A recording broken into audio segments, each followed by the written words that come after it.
Madiqah dan Nabi Syada la ilaha illallah wa la syarikalah wa syada Muhammadan abduhu wa rasuluhu amma ba'd. Yang kami hormati Ketua Dewan Kepengurusan Masjid Al-Ikhlas Bapak Ustadz Haji Rotanehum, yang kami hormati segenap pengurus Masjid Al-Ikhlas yang mohon maaf tidak kita sebutkan satu persatu, yang kami cintai Bapak Ibu jamaah kaum muslimin dan muslimat Masjid Al-Ikhlas rahimakumullah. Alhamdulillah, pada pagi hari ini kita masih diberikan Allah Subhanahu wa taala nikmat iman, nikmat sehat, sehingga pada tiap pekan terakhir kita akan bahas kajian akhlak dan tasawuf. Alhamdulillah telah hadir di tengah-tengah kita guru kita, ustaz kita, Profesor Dr. Haji Akhlami MA, yang insyaallah akan memberikan banyak pelajaran pada pagi hari ini. Baik Bapak Ibu jamaah rahimakumullah, untuk mendapatkan keberkahan majelis yang mulia ini, mari kita sama-sama buka dengan kalimat basmalah. Bismillahirrahmanirrahim. Kepada Ustaz Ibu silakan. Bismillahirrahmanirrahim. Assalamualaikum warahmatullahi wabarakatuh.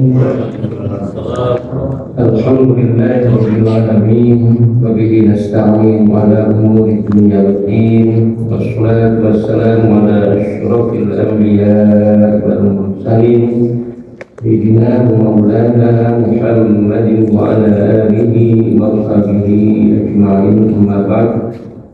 Subhanaka la ilma lana illa ma 'allamtana innaka antal alimul hakim. Allahumma anfa'na bima 'allamtana wa 'allimna ma yanfa'una zidna ilman yanfa'una warzuqna fahma wa hikmatak wa anshur 'alaina rahmatika ya arhamar rahimin.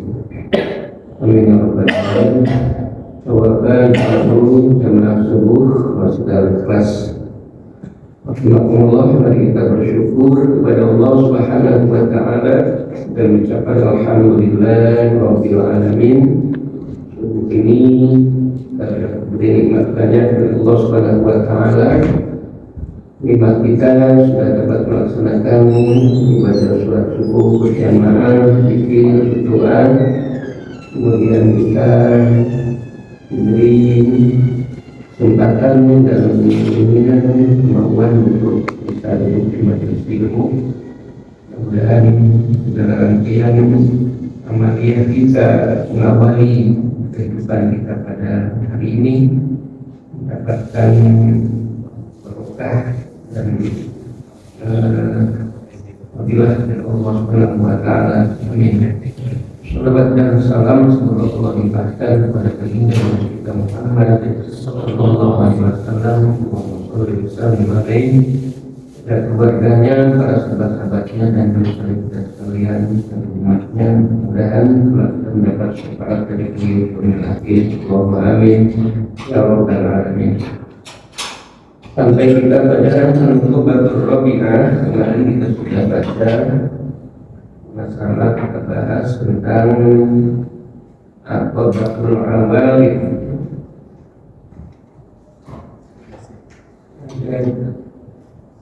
Aqaib ada awalid, awalid ini namanya perintangan ada kita dalam mengamalkan amal-amal agama, taat kepada Allah, beribadah kepada Allah. Ada penghalang dari tangan. Penghalang sudah kita bahas, ada 4, dari mulai dunia, kemudian dapat teman makhluk, kemudian setan, hawa nafsu. Nah, kalau rintangan ini ada 4 juga. Pertama yang kita sudah baca tentang rizki. Rizki wa muqalabatun nafsi alaika. Jadi tentang rizki dan tuntutan nafsu kita terhadap rizki itu.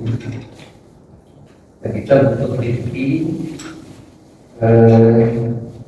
apalagi tentang kebutuhan primer seperti sandang, pangan, papan.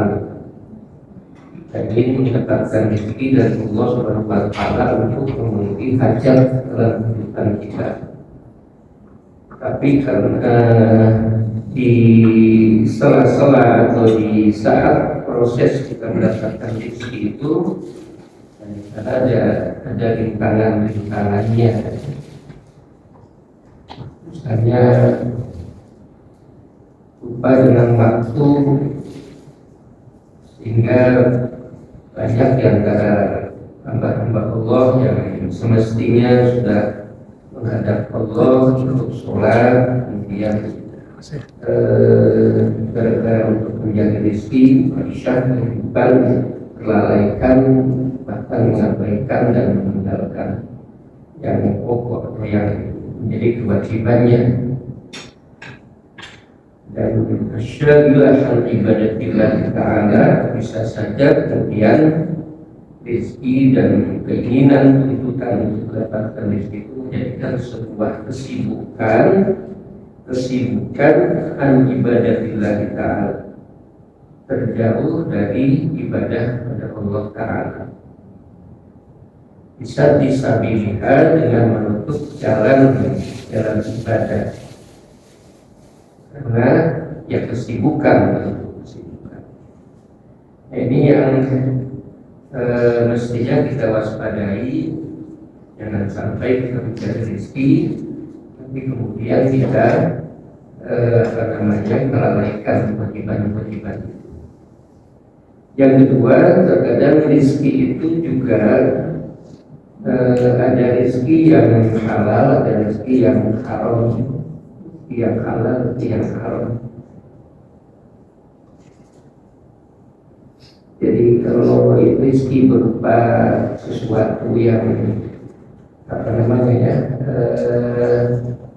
untuk yang kita makan, yang kita minum, yang kita sandang, pakaian kita, yang kita berikan kendaraan, rezeki itu kita pastikan supaya jangan rizkinya haram atau cara mendapatkan haram, bahkan mentasarufkannya juga yang haram. Ini juga menjadi hambatan, menjadi kendala praktis. Di pembahasan dalam kitab ini tentang rezeki itu sebenarnya ada 4 macam. Imam Ghazali, rizqul madmun, rezeki yang sudah dijamin oleh Allah. Jadi setiap makhluk hidup itu sudah ada jaminan rezekinya. Maka min dabbatin illa Allah rizquha wa ya'lamu mustaqarraha wa mustawda'aha kullun fi kitabim mubin. Tidaklah makhluk hidup itu kecuali Allah telah menetapkan rezekinya, dan Allah tahu tentang di mana tempat tinggal makhluk hidup itu, di mana juga tempat penyimpanan yang mungkin juga ada kebutuhan yang disimpan. Belum kita mungkin semua itu sudah tercatat dalam mahfud ya, kita mungkin kitab yang nyata. Jadi sudah ada jaminannya, dan ternyata memang sepanjang hidup kita, kecuali yang tidak ada usaha sama sekali, bahkan mungkin yang tidak ada usaha sama sekali pun ada saja rezekinya ya sebenarnya. Ya kalau rezeki kita pahami sebagai materi, ya tentu tidak mungkin kita tidak bisa mendapatkannya. Tapi rezeki yang bukan bersifat materi, seperti kesehatan, ya, seperti apalagi yang kita menuntut ilmu seperti ini, juga rezeki, sebenarnya rezeki. Dan ada orang misalnya tidak makan, gitu ya. Ada tidak orang tidak makannya? Ada ya. Tidak ada yang dimakan. Kenapa tidak ada yang dimakan? Karena tidak mencari. Tapi ada tidak mencari tapi bisa makan. Ketika dia tidak mencari, duduk saja di masjid, lupa tahu ada pengurus masjid sedang apa-apa, sedang kesusahan, sedang buntu gitu. Kalau gitu, sudah makan belum? Tidak makan, kita bisa ada saja jalannya. Jadi setiap makhluk hidup memang sudah ada jatahnya yang dirasakan oleh kita. Kita bisa bernapas enak, lega, itu diberi kesehatan seperti ini juga dari Allah Subhanahu wa Ta'ala. Ada bagiannya, sudah ada bagiannya. Ada yang makmur ini nampaknya tidak perlu kasar, tapi ada yang maksum dari kata kosan, bukan kosan sumpah, kosan bagian yang sudah dibagikan, Jadi ada yang dijamin, ada yang dibagikan itu bil kasri dengan usaha. Kita sudah ada bagiannya, tapi bagian itu mesti kita cari. Wa alaihsal insan illa masara wa inna sa'yahu sawfa yura. Adalah manusia itu kecuali apa yang diusahakan, dan sesungguhnya usahanya itulah yang akan bisa dilihat nanti. Usaha di dunia untuk akhirat, usaha di dunia untuk di dunia. Kita berusaha mencari rezeki di dunia untuk di dunia.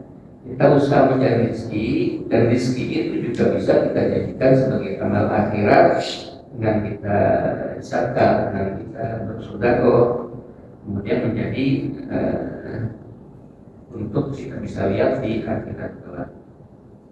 Dan perintah-perintah untuk mencapai rezeki yang maksum yang dibagikan itu, ya sudah sholat misalnya, bertebaranlah ke muka bumi.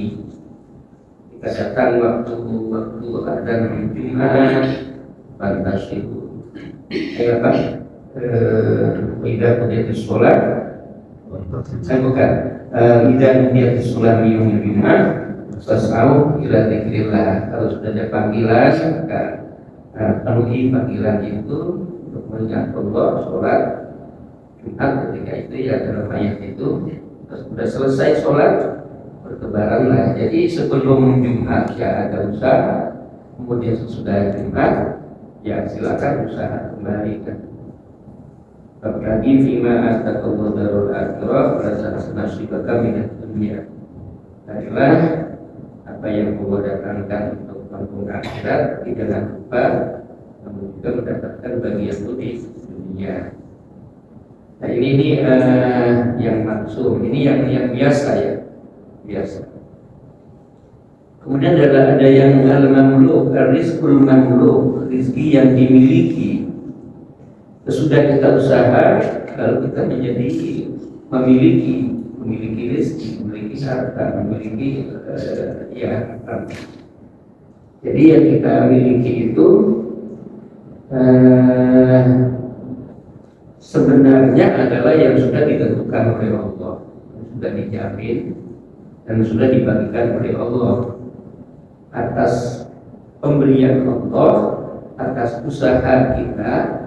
Dan usaha kita itu pun juga hakikatnya adalah pemberian Allah dan kemudian menjadi milik kita. Maka itu ada disebut dengan rezeki yang sudah dimiliki, rizqul mamluk. Maka ketika berkaitan dengan rizqul mamluk ini, bagaimana kita menggunakannya, bagaimana kita, apakah untuk kebaikan, apa untuk yang mubah biasa-biasa saja, atau untuk yang dilarang. Kalau untuk kebaikan, saya kira mendapatkan pahala dari harta yang kita miliki. Pak Anfiku mimma rozaqnakum, misalnya berikan nafkah dari apa yang telah kami rezekikan kepada harta yang telah dimiliki oleh kita. Kalau harta yang kita makan setiap hari ya selesai sudah, dan makan harta yang kita niatkan untuk kita makan, lalu kita makan supaya kita taat kepada Allah, kepada Allah, tentu itu juga menjadi bahagian rezeki yang mendapatkan kebaikan. Tapi kalau hanya dimakan selesai habis gitu, kemudian pagi-pagi apa malam-malam dibuang ya selesai. Tapi yang diinfakkan menjadi rezeki yang abadi sampai di akhirat. Kemudian ada rezeki al-rizqul maw'ud, rezeki yang dijanjikan, rezeki yang dijanjikan oleh Allah. Ada beberapa ayat misalnya kaitannya dengan siapa yang menghutangi Allah maksudnya berzakat atau berinfak, bersedekah, itu membukan Allah dan nanti Allah qardan hasanah wa idharifu lahu an-nafsi dan akan doa.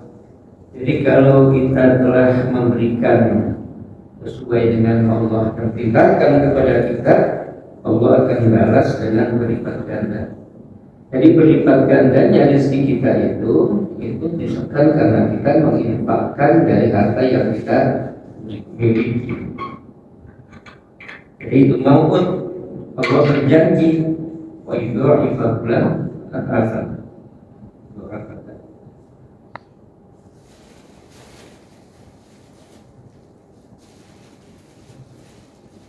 La in syakartum la azidannakum wa la in kafartum inna adzabi lasyadid.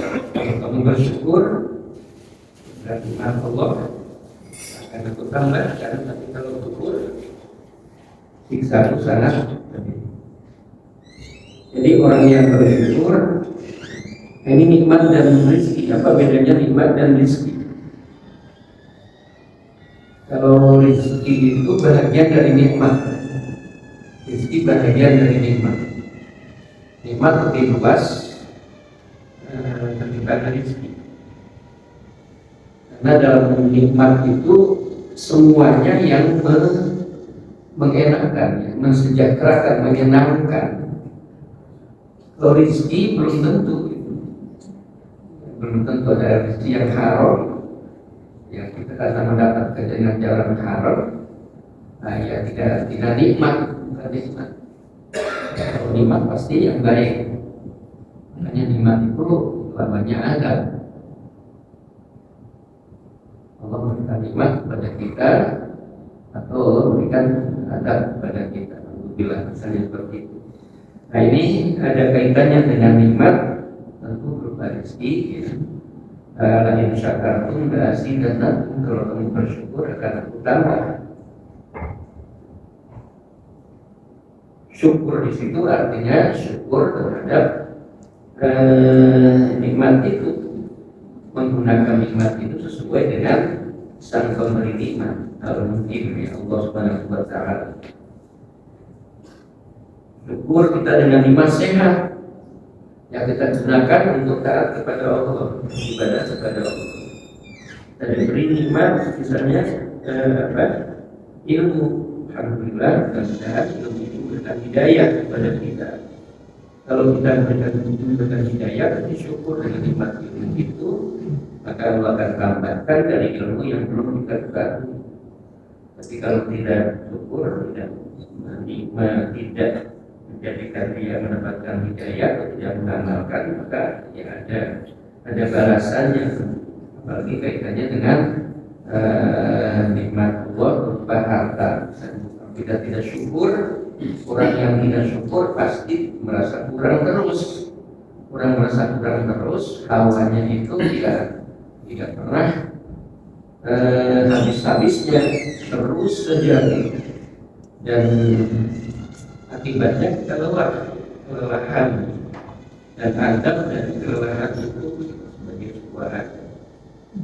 Susah gelisah, kurang terus, itu juga adab agar dunianya karena tidak bersyukur. Nah, ini ada beberapa kaitannya dengan al-rizqul maw'ud, dan rezeki yang telah dijanjikan. Wa may yattaqillah